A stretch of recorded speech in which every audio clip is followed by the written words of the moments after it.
Welcome back to our channel biology for DSC. నేను మీ హరిలీల. ఇది part 5 video. ఈ video చూసే ముందు ప్రీవియస్ వీడియోస్ కూడా చూడండి. పుష్పరచన మొగ్గ దశలో ఉన్నప్పుడు రక్షక పత్రావళి, ఆకర్షక పత్రావళి అమరి ఉండే విధానాన్నే పుష్పరచన అంటారు. మొగ్గ దశలో ఉన్నప్పుడు రక్షక పత్రావళి, ఆకర్షక పత్రావళి అమరి ఉండే విధానాన్నే పుష్పరచన అంటారు. ఈ పుష్పరచన అనేది 4 రకాలు. కవాటయుత లేదా వాల్వేట్ పుష్పరచన, మెలితిరిగిన లేదా ట్విస్టెడ్ పుష్పరచన, చిక్కైన లేదా ఇంబ్రికేట్ పుష్పరచన, వ్యాక్సిల్లరీ లేదా పాపిలియోనేషియన్ పుష్పరచన. కవాటయుత లేదా వాల్వేట్ పుష్పరచన. ఇక్కడ ఏంటి, కవాటయుత లేదా వాల్వేట్ పుష్పరచనలో రక్షక ఆకర్షక పత్రావళి అంచుల వద్ద అతివ్యాప్తం కాకుండా తాకుతూ ఉంటాయి. అతివ్యాప్తం కాకుండా తాకుతూ ఉంటాయి. ఈ కవాటయుత లేదా వాల్వేట్ పుష్పరచనకి ఉదాహరణ కెలోట్రాపీస్. కవాటయుత లేదా వాల్వేట్ పుష్పరచనకి ఉదాహరణ కెలోట్రాపీస్. నెక్స్ట్, మెలితిరిగిన లేదా ట్విస్టెడ్ పుష్పరచన. ఒక రక్షక లేదా ఆకర్షక పత్రం అంచు రెండవ దాన్ని కప్పుతూ అతివ్యాప్తమై ఉంటుంది. ఒకే దిశలో అతివ్యాప్తం జరుగుతుంది. ఉదాహరణ మందార, బెండ. మెలితిరిగిన లేదా ట్విస్టెడ్ పుష్పరచనలో ఎలా ఉంటుంది, ఒక రక్షక లేదా ఆకర్షక పత్రం అంచు రెండవ దాన్ని కప్పుతూ అతివ్యాప్తమై ఉంటుంది. ఒకే దిశలో అతివ్యాప్తం అనేది జరుగుతుంది. ఉదాహరణలు ఏంటి, మందార, బెండ. నెక్స్ట్, చిక్కైన లేదా ఇంబ్రికేట్ పుష్పరచన. ఇక్కడ ఏంటి, అతివ్యాప్తం ఉంటుంది కానీ ఒకే దిశలో జరగకుండా ఉంటుంది అనమాట. అతివ్యాప్తం ఒక దిశలో అనేది ఉండదు. కాసియా, గుల్మోహర్ అనేవి చిక్కైన లేదా ఇంబ్రికేట్. చిక్కైన అంటే ఏంటి, ఇష్టం వచ్చినట్టు అనమాట. అతివ్యాప్తం ఒక దిశ అంటూ ఏముండదు చిక్కైన లేదా ఇంబ్రికేట్ పుష్పరచనలో. కాసియా, గుల్మోహర్ అనేవి ఈ చిక్కైన లేదా ఇంబ్రికేట్ పుష్పరచనకి ఉదాహరణలు. నెక్స్ట్, వ్యాక్సిల్లరీ లేదా పాపిలియోనేషియన్ పుష్పరచన. దీనిలో ఎలా ఉంటుంది, అతిపెద్ద ఆకర్షక పత్రం ఉంటుంది. ఈ అతిపెద్ద ఆకర్షక పత్రం 2 పార్శ్వ ఆకర్షక పత్రాలను కప్పి ఉంచుతుంది. తర్వాత వీటి బాహువులు మరి 2 చిన్న ఆకర్షక పత్రాలని కప్పి ఉంచుతాయి వ్యాక్సిల్లరీ లేదా పాపిలియోనేషియన్లో. ఉదాహరణ ఏంటి, చిక్కుడు, బఠానీ. వ్యాక్సిల్లరీ లేదా పాపిలియోనేషియన్ పుష్పరచనకి ఉదాహరణలు చిక్కుడు, బఠానీ. నెక్స్ట్, పరాగకోశంలోని తమ్మెల సంఖ్య 2. పరాగకోశంలో ఉండే తమ్మెలన్నీ 2. మధ్య కేసరాన్ని స్టామినోడ్ అంటారు. పరాగకోశంలోని తమ్మెల సంఖ్య 2, మధ్య కేసరాన్ని స్టామినోడ్ అంటారు. మధ్య కేసరాన్ని స్టామినోడ్ అంటారు. పరాగకోశంలో ఉండే తమ్మెల సంఖ్య 2, మధ్య కేసరాన్ని స్టామినోడ్ అంటారు. నెక్స్ట్, కేసరావళి రకం. కేసరావళి రకాన్ని బట్టి లక్షణాలను, వాటి యొక్క ఉదాహరణలను చూద్దాం. మకుట దళోపరిస్థితం. మకుట దళోపరిస్థితంలో ఎలా ఉంటుంది, ఆకర్షక పత్రాలతో సంయుక్తమైన కేసరాలు ఉంటాయి. ఆకర్షక పత్రాలతో సంయుక్తమైన కేసరాలు ఉంటాయి. ఉదాహరణ ఏంటి, దతూర, వంగ. మనం ఈ మకుట దళోపరిస్థితి కేసరాలను ఎక్కడ చూడొచ్చు, దతూర, వంగలో చూడొచ్చు. నెక్స్ట్, పరిపత్రోపరిస్థితం. పరిపత్రాలతో సంయుక్తంగా కేసరాలు ఉంటాయి. ఉదాహరణ లిల్లీ. పరిపత్రోపరిస్థితి కేసరాలు లిల్లీలో ఉంటాయి. నెక్స్ట్, బహుకేసరయుతం. కేసరాలు స్వేచ్ఛగా ఉండడం. బహుకేసరయుత పుష్పాలకు ఉదాహరణ తామర, గులాబీ. ఏకబంధకయుతంగా ఉండడం. కేసరాలన్నీ ఒకే పుంజంగా సంయుక్తంగా ఉండడం మందారలో చూడవచ్చు మనం. ద్విబంధకయుతం. 2 పుంజాలుగా సంయుక్తమైన కేసరాలు బఠానీలో ఉంటాయి. బహుబంధకయుతం. 2 కంటే ఎక్కువ పుంజాలుగా సంయుక్త కేసరాలు ఉంటాయి. సిట్రస్లో చూడవచ్చు. మకుట దళోపరిస్థితం. ఆకర్షక పత్రాలతో సంయుక్తమైన కేసరాలు ఉదాహరణ దతూర, వంగ. పరిపత్రోపరిస్థితం. పరిపత్రాలతో సంయుక్తమైన కేసరాలు ఉంటాయి. లిల్లీలో చూడవచ్చు. పరిపత్రాలతో సంయుక్తమైన కేసరాలు ఉన్న పరిపత్రోపరిస్థిత కేసరావళి రకాన్ని లిల్లీలో చూడవచ్చు. బహుకేసరయుతం. కేసరాలు స్వేచ్ఛగా ఉండడం. తామర, గులాబీలలో మనం బహుకేసరయుతాన్ని చూడవచ్చు. ఏకబంధకయుతంగా ఉండడం. కేసరాలన్నీ ఒకే పుంజంగా సంయుక్తమై ఉండడం మందారలో ఉంటుందన్నమాట. ద్విబంధకయుతం. 2 పుంజాలుగా సంయుక్తమైన కేసరాలు బఠానీలో చూడవచ్చు. బహుబంధకయుతం. 2 కంటే ఎక్కువ పుంజాలుగా సంయుక్త కేసరాలు సిట్రస్లో ఉంటాయి. దళోపరిస్థితం. దతూర, వంగ. పరిపత్రోపరిస్థితం లిల్లీ. బహుకేసరయుతం తామర, గులాబీ. ఏకబంధకయుతం మందార. ద్విబంధకయుతం బఠానీ. బహుబంధకయుతం సిట్రస్. నెక్స్ట్ పాయింట్, ప్రతి ఫలదళంలో పీఠ భాగంలో ఉబ్బిన అండాశయం ప్రతి ఫలదళంలో పీట భాగంలో ఉబ్బిన అండాశయం, మధ్యలో సాగిన నాళం వంటి కీలం కొన భాగమైన కీలాగ్రం ఉంటాయి. ప్రతి ఫలదళంలో ఏముంటాయి? పీట భాగంలో ఉబ్బిన అండాశయం ఉంటుంది, మధ్యలో సాగిన కీలం ఉంటుంది, కీలం చివరేమో కీలాగ్రం ఉంటుంది. ప్రతి ఫలదళంలో పీట భాగంలో ఏముంటుంది? అండాశయం ఉంటుంది, అండాశయం మధ్యలో ఏముంటుంది? సాగిన నాళం వంటి కీలం ఉంటుంది, కీలం యొక్క చివర కీలాగ్రం ఉంటుంది. క్లియర్? నెక్స్ట్, అండకోశం ఒకటి లేదా అనేక ఫలదళాలతో ఏర్పడి ఉంటుంది. అండకోశం అనేది ఒకటి లేదా అనేక ఫలదళాలతో ఏర్పడి ఉంటుంది. ఇక్కడ మనం పైన పాయింట్లో ఏమనుకున్నాం?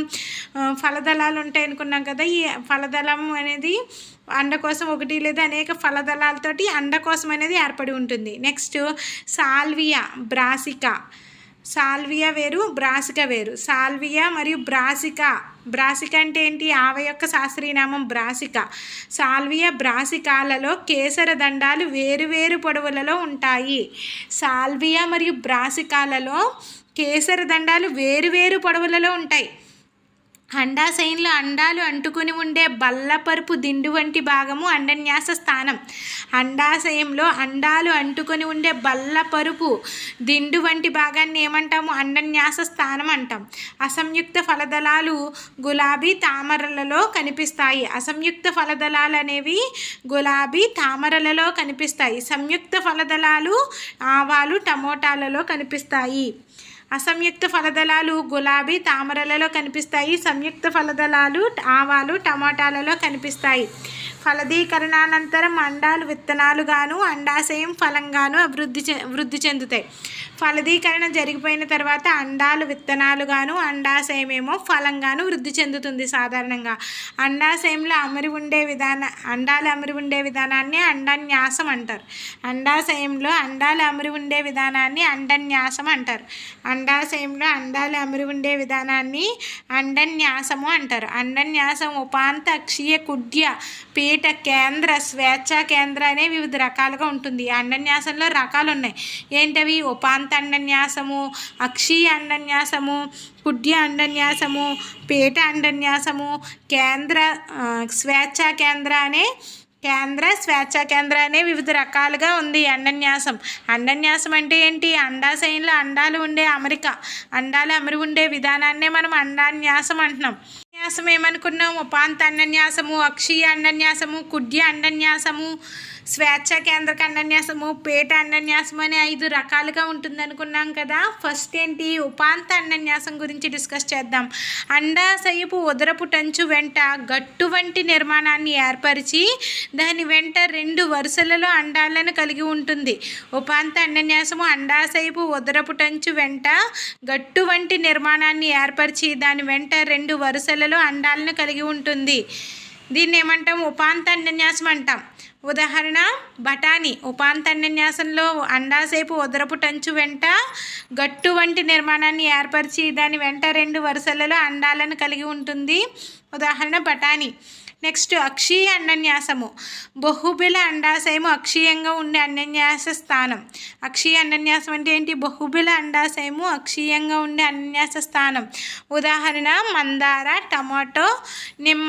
అక్షీయ అండన్యాసానికి ఉదాహరణ మందార, టమాటో, నిమ్మ. అక్షీయ అండన్యాసంలో ఎలా ఉంటుంది? బహుబిల అండాశయం ఉంటుంది, అక్షీయంగా ఉండే అండన్యాస స్థానం అనేది ఉంటుంది. మందార, టమాటా, నిమ్మలలో మనం అక్షీయ అండన్యాసాన్ని చూడవచ్చు. నెక్స్ట్, కుడ్య అండన్యాసం. ఒకే బిలం కలిగిన అండాశయపు అండాలు లోపలి గోడలపై కానీ పరదీయ భాగంపై కానీ వృద్ధి చెందుతాయి. ఆవా, అజిమోన్. ఇక్కడ కుడ్య అండన్యాసంలో ఒకే బిలం కలిగిన అండాశయం అండాలు ఎలా ఉంటాయి? లోపలి గోడలపై కానీ పరదీయ భాగంపై కానీ వృద్ధి చెందుతాయి. ఆవా, ఆర్జిమోన్లో కుడ్య అండన్యాసాన్ని చూడవచ్చు. ఆవా, ఆర్జిమోన్. నెక్స్ట్, స్వేచ్ఛా కేంద్రక అండన్యాసం. పటరహిత కేంద్రీయ అక్షంపై అండాలు ఏర్పడడం. ఇక్కడ స్వేచ్ఛా కేంద్రక అండన్యాసంలో పటరహిత కేంద్రీయ అక్షంపై అండాలు అనేవి ఏర్పడతాయి. దీనికి ఉదాహరణ ఏంటి? స్వేచ్ఛా కేంద్రక అండన్యాసం డయాంథస్ ప్రైమ్రోజ్. స్వేచ్ఛా కేంద్రక అండన్యాసానికి ఉదాహరణ డయాంథస్ ప్రైమ్రోజ్. నెక్స్ట్, పీట అండన్యాసం. ఒకే అండాన్ని కలిగి ఉండే అండాశయం పీఠం నుంచి వృద్ధి చెందిన అండన్యాస స్థానం. ప్రొద్దుతిరుగుడు బంతులలో మనం పీట అన్నన్యాసాన్ని చూడవచ్చు. ఒకే అండాన్ని కలిగి ఉండే అండాశయం పీట నుంచి వృద్ధి చెందిన అన్నన్యాస స్థానం పీట అన్నన్యాసం. ప్రొద్దుతిరుగుడు బంతులలో మనం పీట అన్నన్యాసాన్ని చూడవచ్చు. యాపిల్, జీడి మామిడి, స్ట్రాబెర్రీలలో పుష్పాసనం కానీ పుష్పవృంతం కానీ ఫలాలు ఏర్పడతాయి. వాటిని ఆవృత ఫలాలు అంటారు. యాపిల్, జీడి మామిడి, స్ట్రాబెర్రీలలో ఫలాలు ఎక్కడి నుంచి ఏర్పడతాయి? పుష్పాసనం నుంచి కానీ పుష్పవృంతం నుంచి కానీ ఫలాలు అనేవి ఏర్పడతాయి. అటువంటి ఫలాల్ని మనం ఆవృత ఫలాలు అంటారు. నెక్స్ట్, కండగల ఫలాలను ఉపరకాలుగా గుర్తించడానికి ఫలకవచ స్వభావాన్ని పరిగణనలోనికి తీసుకుంటారు. కండగల ఫలాలను మళ్ళీ డివైడ్ చేయాలి కదా, ఉపరకాలుగా డివైడ్ చేయడానికి మనం దేనిని పరిగణలోకి తీసుకుంటామంటే ఫలకవచ స్వభావాన్ని పరిగణలోనికి తీసుకుంటారు. ఫలకవచ స్వభావాన్ని పరిగణలోనికి తీసుకుంటారు. నెక్స్ట్, మామిడి, కొబ్బరి, టెంకగల ఫలాలు మధ్య ఫలకవచం మామిడిలో కండగా, కొబ్బరిలో పీచు వలె ఉంటుంది. ఇక్కడ మామిడి, కొబ్బరిలో ఏంటి మనకి టెంకగల ఫలాలు, అవి మధ్య ఫలకవచం మామిడిలో కండగా ఉంటుంది. మధ్య ఫలకవచం మామిడిలో కండగా ఉంటే కొబ్బరిలో అదే మధ్య ఫలకవచం పీచులాగా ఉంటుందన్నమాట. మామిడి, కొబ్బరి టెంకగల ఫలాలు, మధ్య ఫలకవచం మామిడిలో కండగా, కొబ్బరిలో ఏమో పీచులాగా ఉంటుంది. నెక్స్ట్ ఏంటి? మధ్య ఫలకవచం అంతఃఫలకవచం సంయుక్తమై గుజ్జుని ఏర్పరిచే ఫలాలు మృదు ఫలాలు. మృదు ఫలాలు ఏంటి ఇక్కడ? ద్రాక్ష, జామ, టమాటో. మధ్య ఫలకవచం అంతఃఫలకవచం సంయుక్తమైపోయి కలిసిపోయి గుజ్జుని ఏర్పరిచే ఫలాలు మృదు ఫలాలు. ద్రాక్ష, జామ, టమాటో మనకి మృదు ఫలాలు. నెక్స్ట్, త్రిఫలదళ ఏకబిల నిమ్న అండాశయం నుంచి ఏర్పడే ఫలం పెపో. త్రిఫలదళయుత ఏకబల నిమ్న అండాశయం నుంచి ఏర్పడే ఫలాన్ని పెపో అంటారు. నెక్స్ట్, హ్యాస్పరీడియం బహుఫలదళ సంయుక్త బహుబిల ఊర్ధ్వ అండాశయం నుంచి ఏర్పడుతుంది. హ్యాస్పరీడియం అనేది ఏంటి? బహుఫలదళ సంయుక్త బహుబిల ఊర్ధ్వ అండాశయం నుంచి ఏర్పడుతుంది. నెక్స్ట్, పోం ఫలం ద్విఫలదళ లేదా బహుఫలదళ నిమ్న అండాశయం నుంచి అభివృద్ధి చెందుతుంది. కండగల పుష్పాసనంతో ఆవరించబడి ఉంటుంది. ఇక్కడ పోం ఫలాలేంటి? ద్విఫలదళ లేదా బహుఫలదళ నిమ్న అండాశయం నుంచి అభివృద్ధి చెందుతాయి. పోం ఫలాలు కండగల పుష్పాసనంతో ఆవరించబడి ఉంటుంది. పోం ఫలం. మృదు ఫలాన్ని కనుక మనం చూసుకున్నట్లయితే మధ్య ఫలకవచం అంతఃఫలకవచం సంయుక్తంగా గుజ్జుగా మారుతాయి మృదు ఫలంలో. ఉదాహరణలు ఏమనుకున్నాం? జామ, ద్రాక్ష, టమాటో, క్యాప్సికం, సొలానం, లైకోపెర్సికాన్ ఇవన్నీ మృదు ఫలాలు అనమాట. మధ్య ఫలకవచం అంతఃఫలకవచం సంయుక్తంగా గుజ్జుగా మారుతాయి మృదు ఫలంలో. జామ, ద్రాక్ష, టమాటో, క్యాప్సికం, సొలానం, లైకోపెర్సికాన్ మృదు ఫలాలకి ఉదాహరణలు. నెక్స్ట్, టెంకగల ఫలం ఒకే విత్తనం గట్టి టెంక వంటి అంతఃఫలకవచం. టెంకగల ఫలకవచంలో ఎలా ఉంటుంది? ఒకే విత్తనం గట్టి టెంక కలిగిన అంతఃఫలకవచం ఉంటుంది. కొబ్బరి, మామిడిలో మనం చూడవచ్చు. కానీ మనకి కొబ్బరికి మామిడికి డిఫరెన్స్ ఏంటి? మామిడి, కొబ్బరి టెంకగల ఫలాలు. మధ్య ఫలకవచం మామిడిలో కండగా మారితే మధ్య ఫలకవచం కొబ్బరిలో ఏమో పీచులాగా ఉంటుందన్నమాట. నెక్స్ట్, హ్యాస్పరీడియం తైల గ్రంథులున్న బాహ్య ఫలకవచం, కాగితం వంటి పలచని మధ్య ఫలకవచం, రసభరిత కేశాలున్న అంతఃఫలకవచం. సిట్రస్ ఫలాల్లో చూడవచ్చు మనం ఈ హ్యాస్పరీడియం, కేసరావళి రకాన్ని. తైల గ్రంథులు ఉన్న బాహ్య ఫలకవచం అంటే ఇక్కడ నిమ్మలోను, నారింజ, బత్తాయిలో పైన ఏముంటుంది? తైల గ్రంథులు ఉన్న బాహ్య ఫలకవచం ఉంటుంది.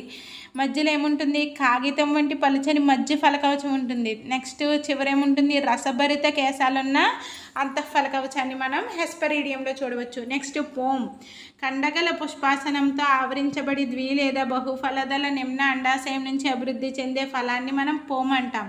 కండ కలిగిన పుష్పాసనంతో ఆవరించబడి ద్వి లేదా బహుఫలదళ నిమ్న అండాశయం నుంచి అభివృద్ధి చెందే ఫలాన్ని మనం పోం అంటాం. పోం ఫలానికి ఉదాహరణ యాపిల్. నెక్స్ట్, పెపో పెచ్చు వంటి బహుఫల కవచం, కండగల దోస మధ్య ఫలకవచం, మెత్తని అంతఃఫలకవచం. ఈ పెపోలో ఎలా ఉంటుంది? పైన ఈ ఫలంలో ఉదాహరణ ఏం చెప్పాడు? దోస అనమాట. కండగల దోస అని చెప్పాడు కదా. పెచ్చు వంటి బాహ్య ఫలకవచం ఉంటుంది. నెక్స్ట్ ఏముంటుంది? కండగల దోస మధ్య ఫలకవచం. అదేవిధంగా ఇంకా మధ్యలోది అంతఃఫలకవచం కూడా మెత్తగా ఉంటుంది. ఇటువంటి ఫలాలను మనం పెపో అంటాం. నెక్స్ట్ పాయింట్, ద్వివిదారక ఫలము బఠానీ పృష్ఠోదర తలాలలో పగిలి 2 భాగాలుగా విడిపోయే ఫలాలను మనం ద్వివిదారక ఫలం అంటాం. బఠానీ పృష్ఠోదర తలాలలో పగిలి 2 భాగాలుగా విడిపోతుంది బఠానీ, దాన్ని ఏమంటాం మనం? ద్వివిదారక ఫలం అంటాం. 2గా విడిపోతుంది కదా బఠానీ, పృష్ఠోదర తలాల్లో పగిలిపోయి 2 భాగాలుగా దానికి అదే విడిపోతుంది, దాన్ని ఏమంటాం మనం? ద్వివిదారక ఫలము అంటాం. నెక్స్ట్ గుళిక, విత్తనాలను విడుదల చేయడం కోసం అనేక విధాలుగా పగులుతుంది. పత్తి, దతూర, నికోటియానా ఇవి గుళికలకు ఉదాహరణ. గుళికలు అంటే ఏంటి? విత్తనాలను విడుదల చేయడం కోసం అనేక విధాలుగా పగులుతుంది. పత్తి, దతూర, నికోటియానాను మనం గుళికలకు ఉదాహరణలుగా చెప్పవచ్చు. విత్తనాలను విడుదల చేయడం కోసం అనేక రకాలుగా పగిలిపోతుంది అది. పత్తి, దతూర, నికోటియానాలను మనం గుళికలకు ఉదాహరణలుగా చెప్పవచ్చు. Thanks for watching. మిగిలినది నెక్స్ట్ వీడియోలో కంటిన్యూ చేద్దాం. Stay tuned. Biology for DSC.